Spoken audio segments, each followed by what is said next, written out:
चलिए इस तो बात करते हैं एक और नई क्वेश्चन के बारे में। इस क्वेश्चन में एग्जामिनर ने कहा 8 सेंटीमीटर त्रिज्या के एक समकोण त्रिज्याखंड के एक शंकु में इस प्रकार लपेटा जाता है कि दोनों बंधन त्रिज्याएं एक साथ जुड़ जाती हैं, तब शंकु का वक्र परिक्षेत्र क्षेत्रफल क्या होगा, ये एग्जामिनर मुझसे पूछ रहा है। तो इस क्वेश्चन में पहली बात तो आपको दो चीज जाननी होगी। एग्जामिनर ने एक त्रिज्याखंड दिया हुआ है, यानी कि त्रिज्याखंड जो दिया हुआ है राइट कोण दिया हुआ है 90 डिग्री का हुआ है। जब आप त्रिज्याखंड को घुमाकर एक कोण बनाएंगे तो जो त्रिज्याखंड की रेडियस होगी वही उस कोण की स्लैंट हाइट होगी। दूसरा, जब उस त्रिज्याखंड को आप घुमाकर एक कोण बनाएंगे तो जो उसकी सरकमफ्रांस यानी परिधि होगी वो उस कोण के जो बेस है उसकी परिधि के बराबर होगी। तो आप वहां से रेडियस निकाल लेंगे और यहां से आपको उसकी स्लैंट हाइट मिल जाएगी। तो पाई आर एल का फॉर्मूला लगा के आप इसे सोल्व कर सकते हैं। चलिए सोल्व करेंगे तो अच्छे समझ में आएगा। कैसे, जरा देखिए। उसने ये कहा मुझे कि ये मेरे पास में कोण है, ये मेरे पास में आर है और ये मेरे पास में आर है और ये 90 डिग्री का, ये एक त्रिज्याखंड है।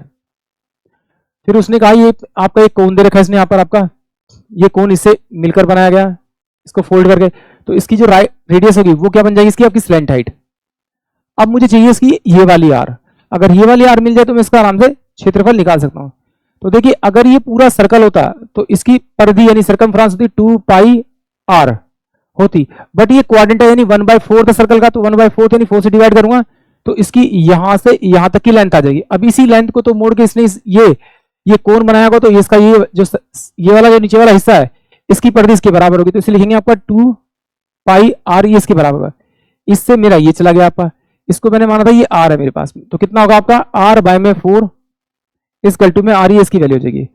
तो अब कोण का जो कब सरफेस होता है वो तो आपका पाई आर, आर मतलब ये आर बाय में 4 और इनटू में एल कितना मेरे इसमें आर, यानी कि दोनों सेम है। तो पाई आर का स्क्वायर बाय में 4 इस क्वेश्चन का करेक्ट आंसर होगा, यानी कि ऑप्शन बी। आई होप आप सभी को क्वेश्चन समझ में आया होगा।